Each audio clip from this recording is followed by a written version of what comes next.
You've been giving away your power your whole life, and you didn't even notice it.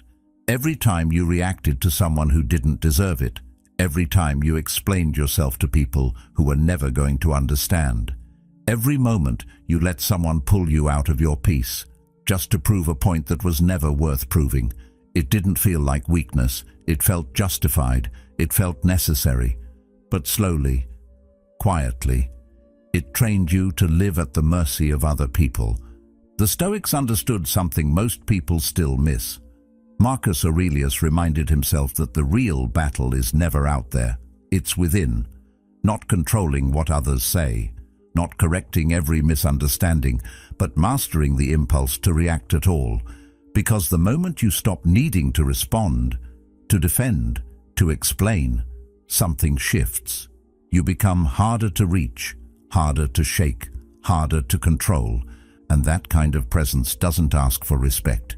It creates it, quietly, without effort, without noise.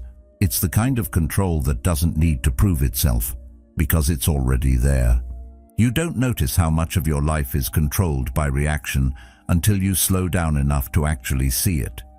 It starts small. Someone says something slightly off, nothing obvious, just enough to create friction, and suddenly your mind isn't yours anymore. It starts replaying the moment over and over. You analyze tone, you question intent, you build responses you wish you had said, you refine them, you rehearse them, and while all of this is happening, you're gone. You're not present anymore. You're trapped in something that already ended. That's the cost most people never calculate. Reaction doesn't just affect the moment, it steals your awareness, and once your awareness is gone, control follows. This is where the shift begins, even if you don't realize it yet. Because control was never about dominating situations or proving points. It was about holding your internal state. The moment your emotions are shaped by someone else's words, something changes. You may still look composed on the outside, but internally you've already adjusted yourself to them. And the strange part is, it feels justified. It feels like you're doing the right thing, like you're standing your ground, but in reality, you're reacting on terms you didn't choose.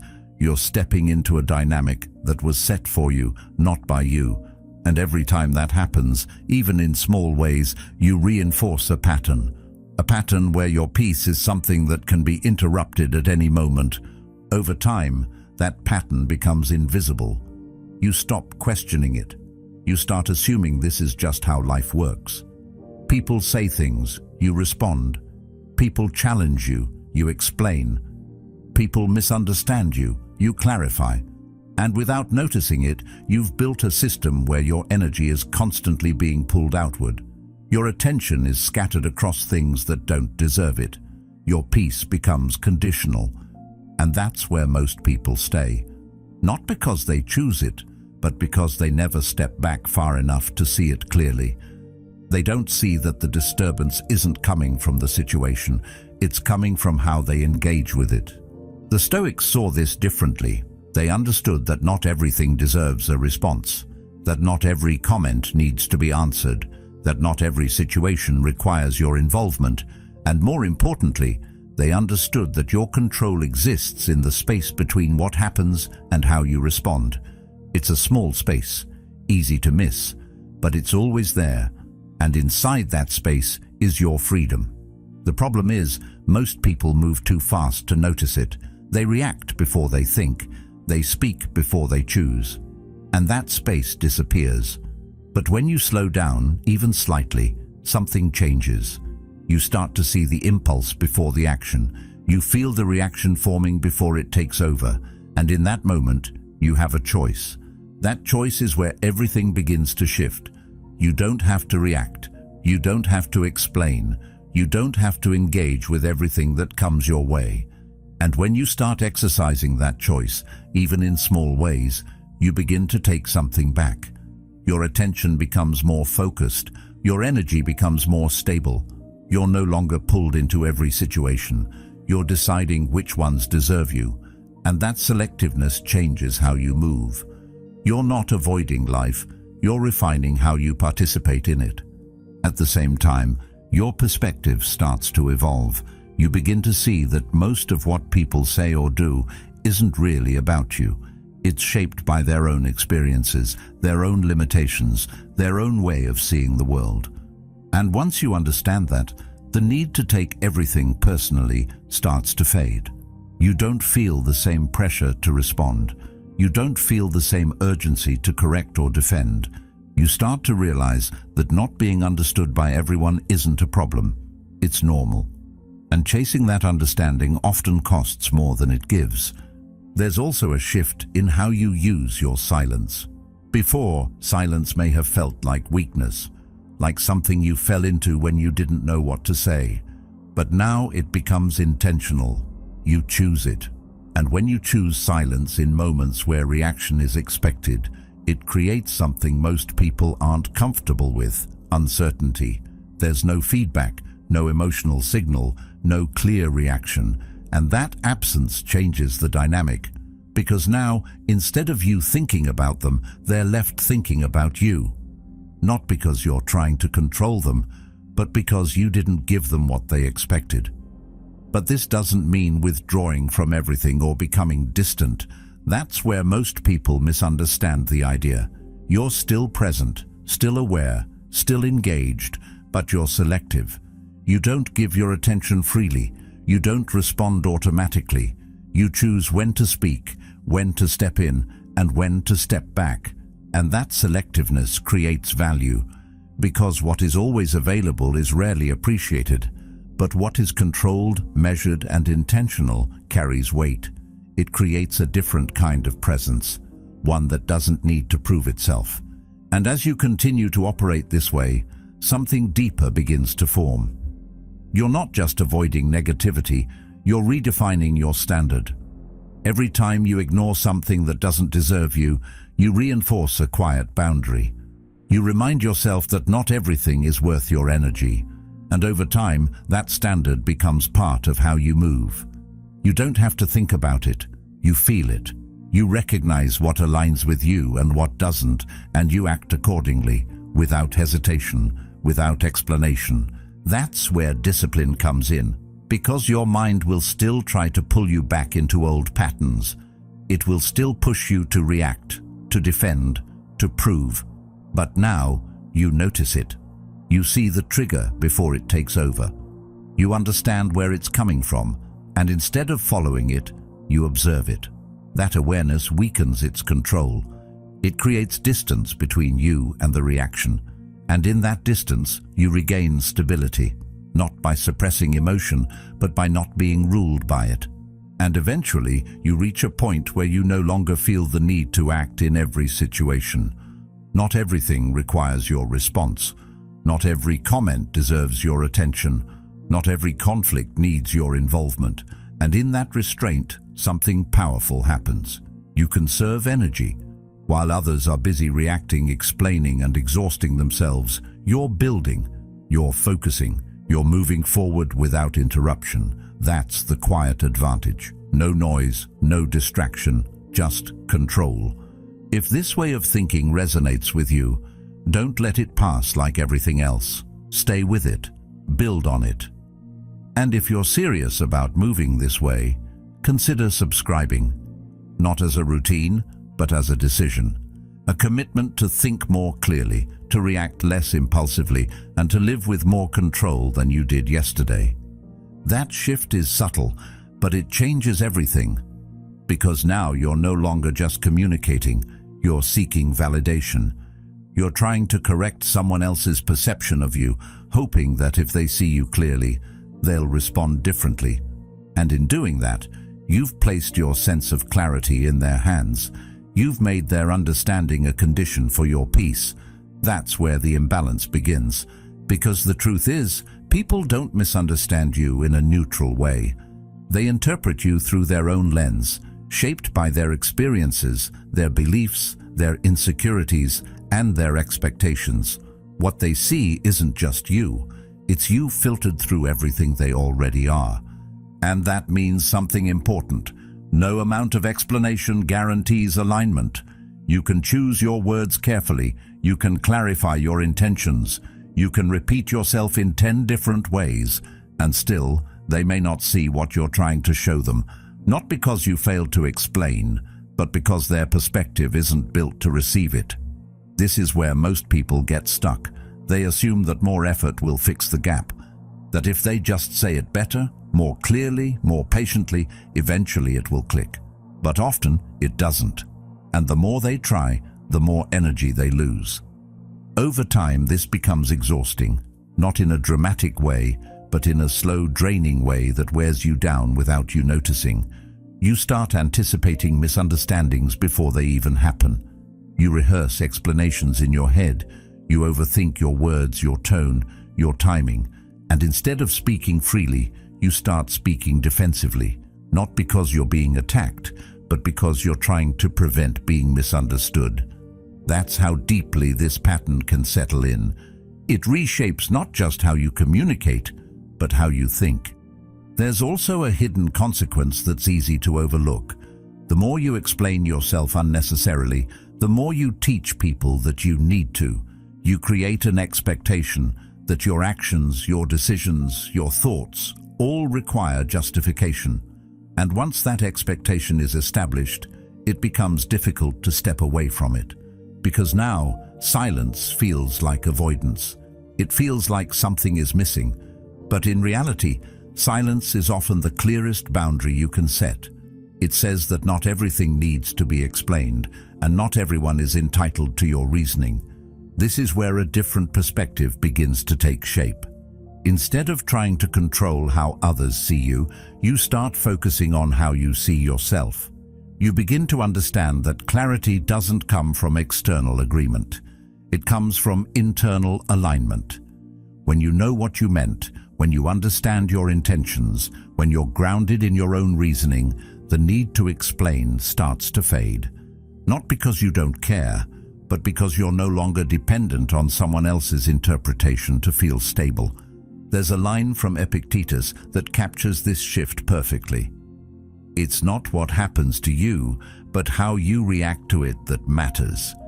And when it comes to being misunderstood, the reaction most people default to is explanation. But what if the more controlled response is restraint? What if the strength lies not in saying more, but in knowing when enough has already been said?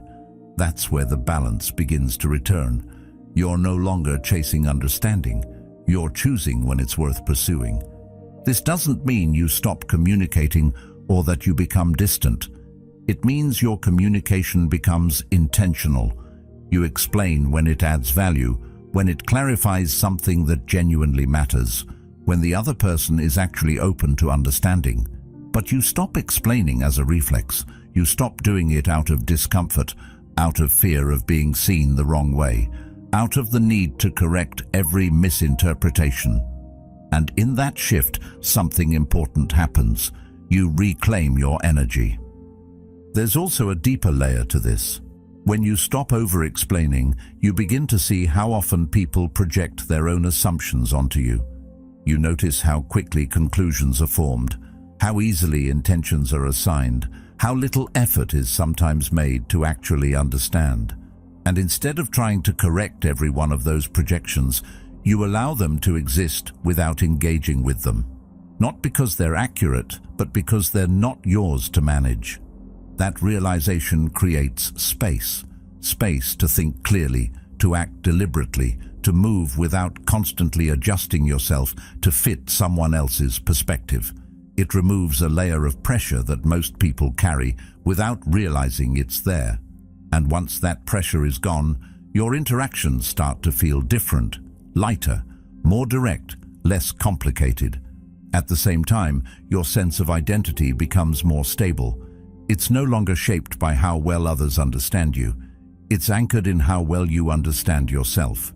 That stability makes you less reactive, less defensive, less inclined to overcorrect. You don't feel the same urgency to be seen a certain way because you're not relying on that perception to define you. And this is where the connection to control becomes clear again. Just like with reaction, explanation can quietly shift control away from you. Not in an obvious way, but in a subtle, ongoing exchange where your energy is constantly directed outward, trying to manage how you're perceived. When you step out of that pattern, when you stop explaining by default, you bring that energy back inward. You use it to strengthen your own clarity instead of trying to fix someone else's interpretation. Over time, this becomes a habit. You pause before explaining. You ask yourself whether it's necessary, whether it adds anything, whether the other person is even in a position to understand. And if the answer is no, you let it go. You move on without filling the silence, without correcting the narrative, without chasing resolution where it doesn't exist. That restraint doesn't make you less expressive, it makes you more precise.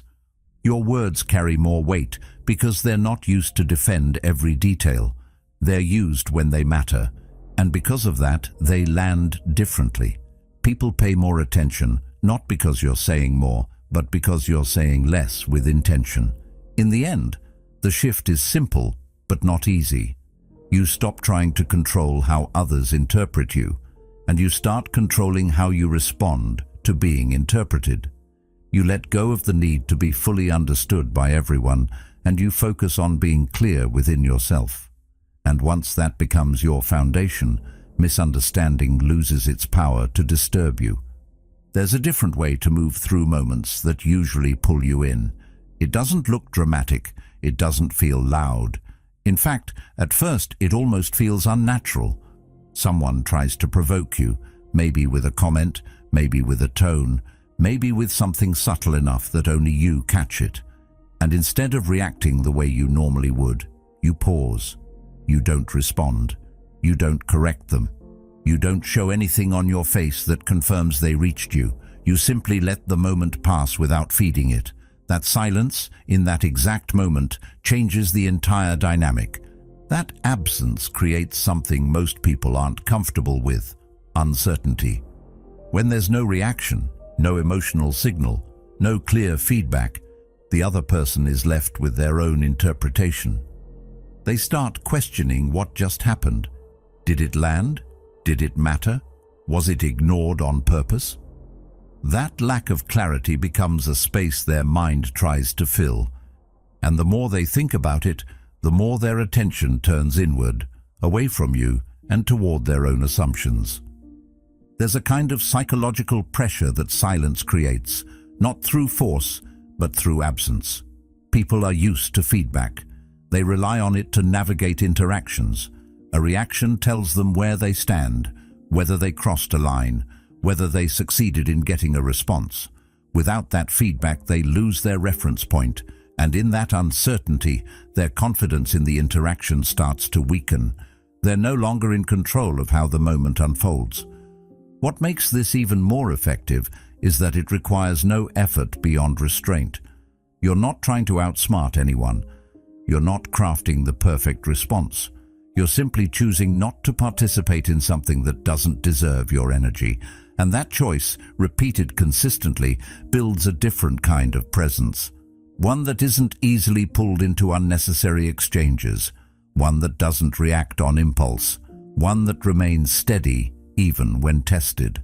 There's also something important happening internally when you practice this kind of silence. You're strengthening your ability to sit with discomfort without acting on it, because the urge to respond doesn't disappear immediately. It's still there, pushing you to say something, to correct, to engage. But when you resist that urge, even briefly, you prove to yourself that it doesn't control you. And that realization builds confidence. Not the loud kind, but the quiet kind that doesn't need to be displayed. Over time, this changes how you experience interactions. Situations that once felt tense or draining start to feel neutral. Comments that would have stayed with you for hours lose their impact. You begin to see how much of your previous stress came not from what was said, but from how you responded to it. And once that becomes clear, the motivation to react starts to fade. It no longer feels necessary. There's a line that captures this idea with precision. No man is free who is not master of himself. Freedom, in this sense, isn't about controlling others or shaping every interaction to your liking. It's about maintaining control over your own responses, even when the situation invites you to lose it.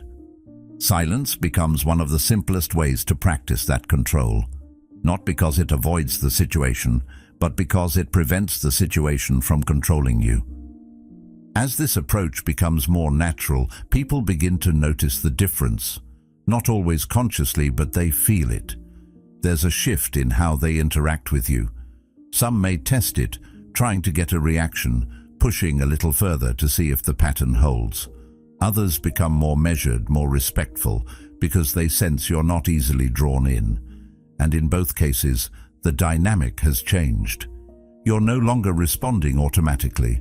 You're choosing when and how to engage. As Seneca put it, "He who is brave is free." This doesn't mean you never speak or that you avoid every confrontation. There are moments where a response is necessary, where clarity matters, where silence would only create confusion. But those moments become easier to recognize when they're not buried under layers of automatic reaction. You respond when it's intentional, not when it's triggered, and that distinction is what keeps your control intact. That filter is what most people lack. They move through life open to everything, responding to every comment, every message, every shift in energy around them. And because of that, their attention is constantly scattered. Their presence is diluted. They're everywhere, reacting to everything, but never fully grounded in anything. It feels like participation, but it's actually a loss of direction. Because when you're available to everything, you're controlled by anything. That decision-making process is where your power begins to return. Because now, instead of being pulled into interactions, you're stepping into them intentionally. You're not reacting, you're choosing. And that choice creates a different kind of presence, one that isn't easily predictable, one that isn't constantly available, one that carries weight because it's not overused. There's a noticeable difference between someone who is always accessible and someone who is selectively present. The first becomes expected, their responses are assumed, their time is taken for granted. The second creates a sense of value, not through force, but through scarcity. When your presence is not guaranteed, it becomes something people pay attention to. Not because you demand it, but because you've set a standard without saying a word. This is where most people hesitate. They worry that stepping back will be seen as disinterest or disrespect. That if they don't respond quickly or engage consistently, they'll lose connection. But what often happens is the opposite. When you stop overextending yourself, when you stop being constantly available, your interactions become more meaningful. You're no longer engaging out of habit or obligation. You're engaging because it matters. That shift also changes how you experience your own time. Without the constant pull to respond, to engage, to be present everywhere, you create space. Space to think, to focus, to move at your own pace. And in that space, your actions become more deliberate. You're not rushing from one interaction to the next. You're choosing where to invest yourself. There's a line that reflects this idea with clarity. It is not that we have a short time to live, but that we waste a lot of it. When your attention is spread across too many things, when your energy is given freely without consideration, it doesn't just affect your interactions. It affects your entire sense of time. It feels like there's never enough of it, not because it's limited, but because it's being used without intention. As you become more selective, that sense of time begins to shift. You're no longer reacting to every demand placed on you. You're deciding which demands are worth your response. And that decision creates boundaries, not rigid ones, but clear ones. Boundaries that protect your focus, your energy, your ability to stay grounded in what matters. This refinement doesn't make you less connected. It makes your connections more intentional. You're not spreading yourself thin across every interaction. You're investing fully in the ones that align with you. And because of that, those interactions carry more depth. They're not rushed, they're not distracted, they're present. There's also an internal shift that happens alongside this. As you become more selective externally, you become more stable internally. You're not constantly adjusting your state based on what's happening around you. You're maintaining a consistent center, regardless of external noise. That consistency makes it easier to stay focused, to stay calm, to stay in control. Over time, this way of operating becomes natural. You no longer feel the need to respond to everything. You no longer feel uncomfortable with silence or space. You begin to trust that not every situation requires your involvement, that not every moment needs your input. And that trust allows you to move through life with less friction. The idea of control, then, becomes less about managing others and more about managing yourself. It's not about influencing every interaction. It's about choosing which interactions you step into. It's not about being present everywhere. It's about being fully present where it matters. And in that selectiveness, something changes in how others perceive you, not because you're trying to create an image, but because your behavior reflects a certain level of discipline. You're not easily pulled in, you're not constantly available, you're measured. And that measurement creates a sense of respect, even if it's not explicitly acknowledged. At the same time, your own perception of yourself begins to shift. You start to see that you don't need to be involved in everything to be relevant. You don't need to respond to every comment to maintain your position. Your value isn't tied to how often you engage, but to how intentionally you do. You're still in the world, still interacting, still connected. But now there's a structure behind it, a sense that your presence is directed, not scattered, that your responses are chosen, not triggered.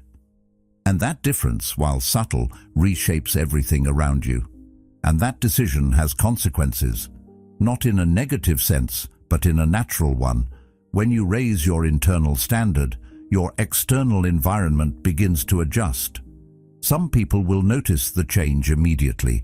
They'll feel the difference in how you respond or don't respond.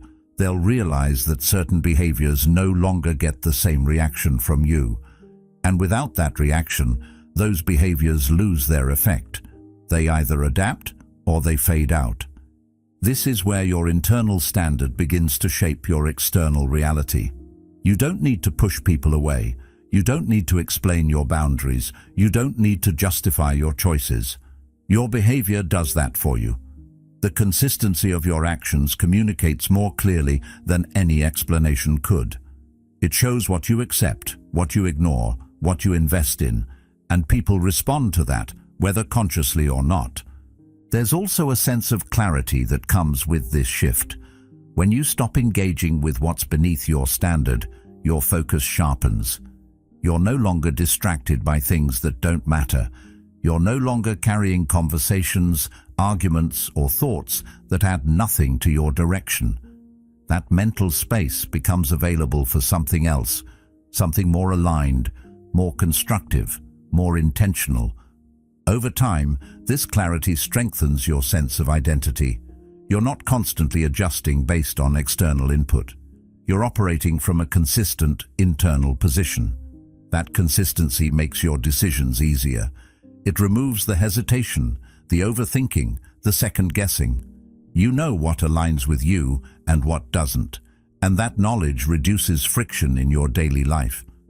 There's a line that reflects this idea in a simple but direct way. Associate with people who are likely to improve you. It's not just about choosing who you spend time with. It's about choosing what you allow into your space in general. Conversations, environments, interactions, even thoughts. When you filter these through a higher standard, your entire experience begins to shift. At the same time, you begin to notice how much of your previous engagement was unnecessary.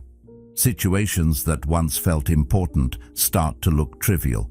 Reactions that once felt justified start to feel excessive. And that awareness reinforces your decision to operate differently. It's not about avoiding life. It's about engaging with it more deliberately. There's also a quiet confidence that develops from this approach. Not the kind that needs to be displayed or validated, but the kind that comes from knowing you're not easily pulled into things that don't serve you. You trust your ability to choose. You trust your ability to step back. You trust your ability to maintain your level, regardless of what's happening around you. At the same time, your relationships become more aligned. You're no longer maintaining connections out of habit or obligation. You're engaging with people and situations that match your standard. And because of that, those connections carry more value. They're not based on constant interaction, but on meaningful interaction. The process isn't instant. It requires consistency. It requires awareness. It requires the willingness to let go of patterns that once felt normal.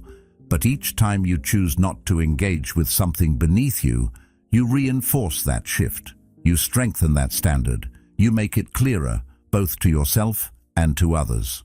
At that point, ignoring what doesn't deserve you is no longer a strategy. It's a reflection of who you've become. None of this is easy. It sounds simple when you hear it, almost obvious, but the moment you try to apply it, you feel the resistance immediately. Because your mind is not naturally built for stillness in the face of pressure. It's built to react, to defend, to justify, to prove. That impulse has been reinforced over years through habits, experiences, and expectations. So when you decide to move differently, you're not just changing your behavior, you're going against a pattern that has been running automatically for a long time. This is where most people stop. They feel the reaction, they justify it, and they act on it. But the Stoics approached this differently.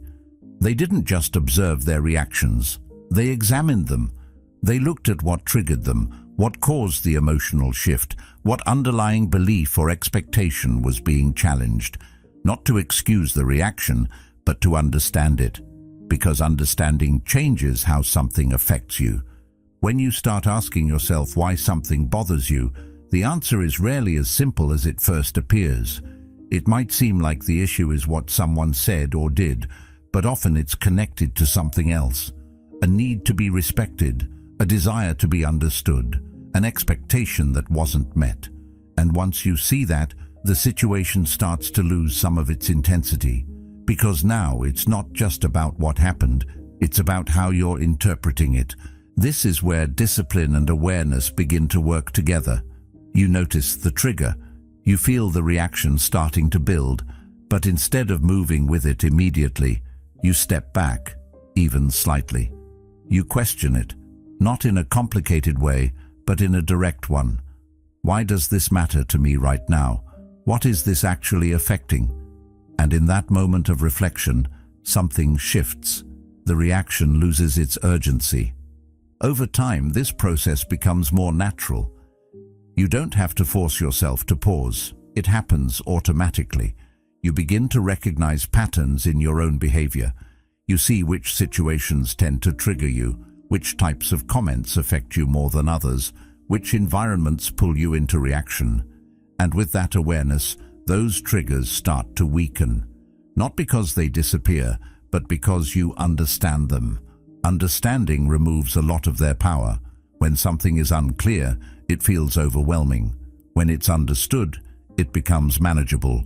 And that's what happens with your triggers. They go from being automatic responses to being observable patterns. You see them as they are, without immediately acting on them. And that space between awareness and action is where your control grows. This doesn't mean you stop feeling. You still experience emotions. You still notice when something doesn't sit right.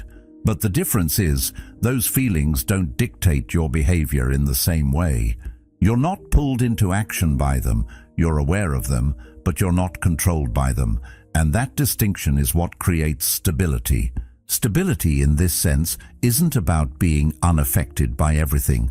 It's about not being easily moved by things that don't deserve that level of influence. It's about maintaining a consistent internal state, even when external situations shift. And that consistency makes you less predictable in the best way. Not because you're trying to be unpredictable, but because you're not reacting in the expected way. There's also a level of freedom that comes with this. When your triggers no longer control you, your options expand. You're not limited to one type of response. You're not locked into a pattern of behavior. You can choose how to respond or whether to respond at all. And that choice gives you flexibility. It allows you to move through situations without being tied to a specific reaction. As Marcus Aurelius wrote, "You have power over your mind, not outside events. Realize this and you will find strength." At the same time, your interactions become more intentional. You're not responding out of habit or impulse. You're responding because you've decided it's worth it, and that decision is based on clarity, not emotion. It's based on understanding, not reaction. That shift makes your responses more effective, more precise, more aligned with your actual intentions. As this becomes part of how you operate, people begin to notice the difference. They may not understand it fully, but they see that you're not easily provoked, that you don't react the way most people do, that certain things that would normally cause a reaction don't seem to affect you in the same way. And that creates a different kind of presence, one that feels steady, grounded, controlled. This presence isn't something you perform. It's a result of the internal work you've done, the examination of your triggers, the discipline to pause, the awareness to understand what's happening beneath the surface. It's built over time, through repetition, through consistency. And once it's there, it doesn't need to be maintained in a forced way. It becomes natural. There's also a shift in how you view other people when you reach this point. You begin to see that their actions, their words, their behavior are often driven by their own triggers, their own patterns. And instead of reacting to them, you observe them. Not in a detached way, but in a way that recognizes what's actually happening. And that recognition makes it easier to stay grounded. This is where indifference takes on a different meaning. It's not about not caring. It's about not being controlled. It's about choosing what affects you and what doesn't. It's about maintaining your position regardless of what's happening around you. And that kind of indifference is not cold, it's stable. It allows you to move through situations without being pulled into them unnecessarily. It allows you to engage when it matters and step back when it doesn't. It allows you to maintain your energy, your focus, your clarity. And over time, it becomes the foundation of how you operate. Because in the end, the goal was never to eliminate emotion or avoid interaction. It was to understand yourself well enough that your reactions are no longer automatic, that your behavior is no longer dictated by external triggers, that your state is no longer dependent on what happens around you. And once that becomes your reality, control is no longer something you're trying to achieve. It's something you already have. At some point, something shifts in a way that feels almost invisible at first, but changes everything once you notice it. You no longer feel the same urgency to respond to everything around you. Situations that once pulled you in immediately now pass by without that automatic need to engage. Comments don't carry the same weight. Tension doesn't demand your participation. And what used to feel like something you had to address now feels optional. That realization is subtle, but it marks a turning point. Because once you see that not everything requires your response, you begin to move differently. This shift changes how you experience time and energy. When you're no longer reacting to everything, you stop spending your mental resources on things that don't matter. You're not replaying conversations. You're not thinking about what you should have said. You're not carrying interactions with you long after they've ended. That mental space, once occupied by reaction and analysis, becomes available. And what you do with that space determines the direction you move in. When you step out of that pattern, the difference is immediate. Your attention becomes more focused. Your actions become more deliberate. You're not switching between distractions. You're staying with what matters. And that consistency creates momentum. Not the kind that looks dramatic, but the kind that builds steadily over time. You're no longer reacting to what's happening around you. You're directing your energy toward what you've chosen. There's a line that captures this idea with precision. If you seek tranquility, do less. It doesn't mean you become inactive. It means you remove what's unnecessary. You stop doing things that don't contribute to your direction. You stop engaging in situations that don't add value. And in doing less of what doesn't matter, you create space for what does. That's where real progress begins, not in doing more, but in doing what matters consistently.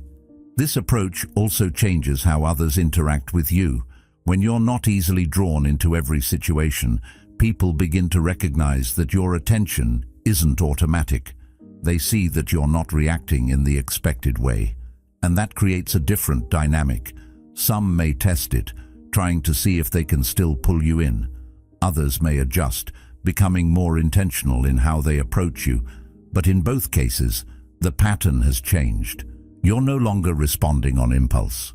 At the same time, your own sense of control becomes more stable.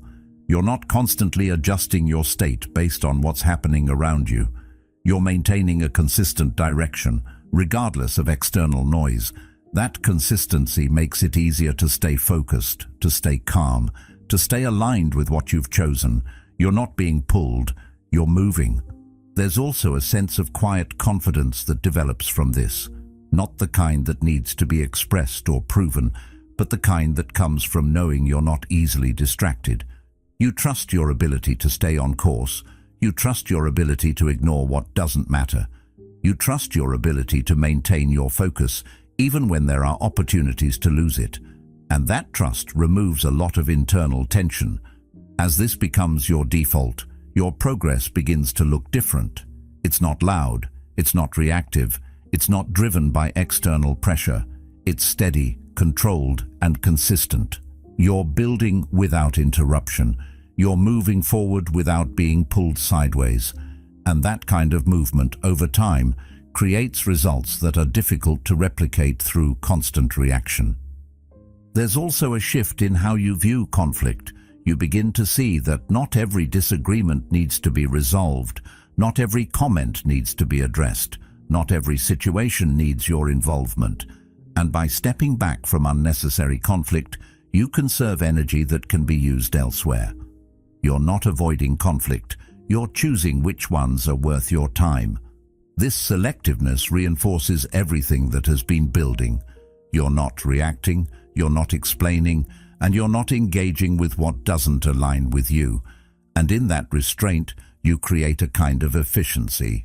Your actions are no longer scattered, they're directed. Your energy is no longer divided, it's focused, and that focus becomes your advantage. Over time, this advantage compounds. While others are caught in cycles of reaction, explanation, and distraction, you're moving forward without those interruptions. You're not spending energy on things that don't contribute to your direction. You're not losing time to situations that don't matter. You're not carrying unnecessary weight. And because of that, your progress is cleaner, more consistent, more sustainable. This doesn't mean your life becomes empty or quiet in a negative way. It becomes clear. There's less noise, less distraction, less unnecessary involvement. And in that clarity, you're able to see what actually matters. You're able to focus on it without interruption. You're able to build without being pulled away. At the same time, your presence becomes more grounded. You're not reacting to every shift in your environment. You're not adjusting your behavior based on every external input. You're stable. And that stability is what allows everything else to function more effectively. Your decisions are clearer. Your actions are more intentional. Your direction is more defined. Eventually, this way of operating becomes natural. You don't have to think about whether something deserves your attention. You know. You don't have to force yourself to ignore distractions. You simply don't engage with them. You don't have to remind yourself to stay focused. You already are. And that natural alignment is what makes the difference sustainable. Because in the end, the goal was never to control everything around you. It was to control how you move within it. And when you reach the point where not everything requires your response, where not everything deserves your attention, where not every situation needs your involvement, you've achieved something that most people spend their lives chasing without realizing it. You've created a way of operating that allows you to move forward without being constantly pulled back. At the end of all this, it comes down to something simple, but not easy. Your peace is not something to negotiate. It's something to protect. The moment you stop reacting, stop explaining, and stop giving your energy to what doesn't deserve it, you take your life back in a way most people never do. If this message stayed with you, don't let it fade here. There's another video on your screen right now that will help you go even deeper into mastering this mindset. Watch it and keep building that control. And truly, thank you for being a part of Stoic Journal.